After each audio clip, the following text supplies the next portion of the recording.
My wife's parents tried to ruin our wedding, so I banned them. Marriage is meant to be a beautiful union, an occasion to celebrate love and the start of a new journey together. But what should have been a joyful milestone for my wife and me quickly turned into a bitter confrontation with her parents, forcing us to rethink everything we thought we knew about family. Their outrageous demand was beyond belief. They expected us to fund my wife's sister's wedding instead of our own. The sheer entitlement was unreal, and it left us with no choice but to ban them from attending. Emily and I had been together for 5 years before I proposed.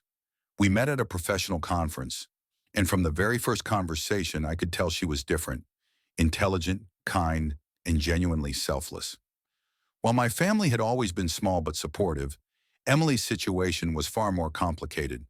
Her parents, Lisa and Mark, saw their children as status symbols rather than individuals. Their love was conditional, based on achievements and appearances. Emily had always played the role of the responsible daughter, the one who fixed problems and never complained. Her younger sister, Charlotte, was the complete opposite, spoiled, demanding, and used to getting whatever she wanted. Despite these family dynamics, Emily was the person I wanted to spend my life with.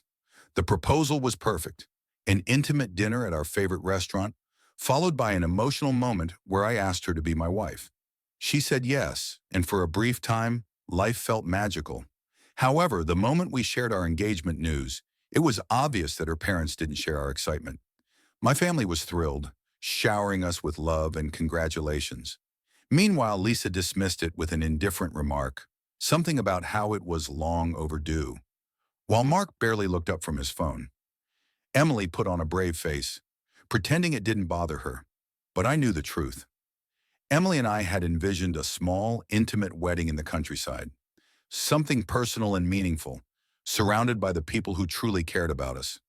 But just as we started making arrangements, Charlotte dropped a bombshell. She was engaged too. At first, we were happy for her, but soon it became clear that her engagement was being treated like the event of the century, completely overshadowing ours. Charlotte immediately started planning a grand, extravagant ceremony, complete with a designer dress, a luxury venue, and a guest list so large it could have been a royal affair. Her parents were overjoyed, offering to cover a huge chunk of the expenses without hesitation. Emily, ever the supportive sister, congratulated Charlotte and even helped her plan. But I could see the disappointment in her eyes. Our wedding was being pushed aside. Then came the dinner invitation, the one that changed everything. We assumed it was a casual family gathering, but as the evening progressed, Lisa and Mark revealed their true intentions. They explained that Charlotte's wedding was costing more than expected, and in their eyes, the logical solution was for Emily and me to postpone our own wedding and contribute financially. Their reasoning? Since our wedding was smaller, we didn't need as much money anyway, so we could sacrifice our plans to ensure Charlotte had the wedding she deserved. They framed it as a family responsibility, making it sound as if it was only fair. Emily was shocked.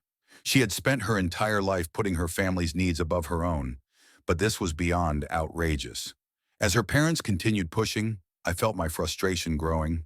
It wasn't just about money, it was about the blatant favoritism and entitlement. The following weeks were a nightmare. Emily's parents bombarded her with guilt trips, calling her daily to convince her that we were selfish for prioritizing our own happiness.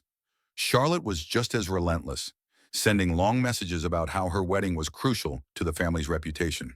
Then the most shocking request came in.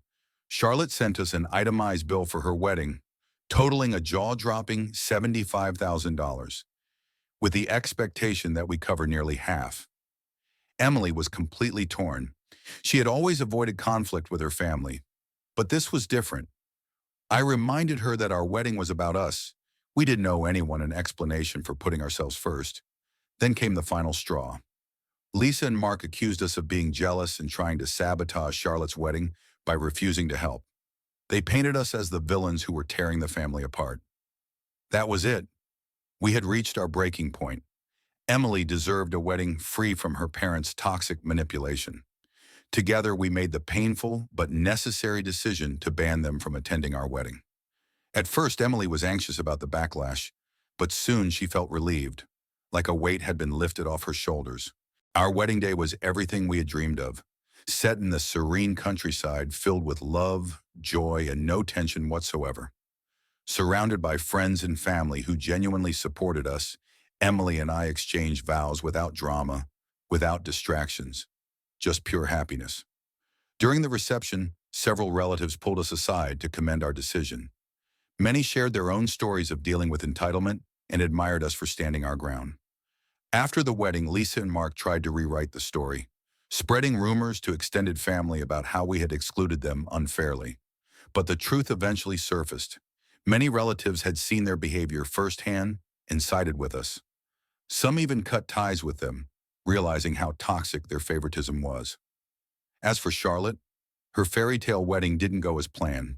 Many guests declined to attend, and the financial strain put serious pressure on her relationship.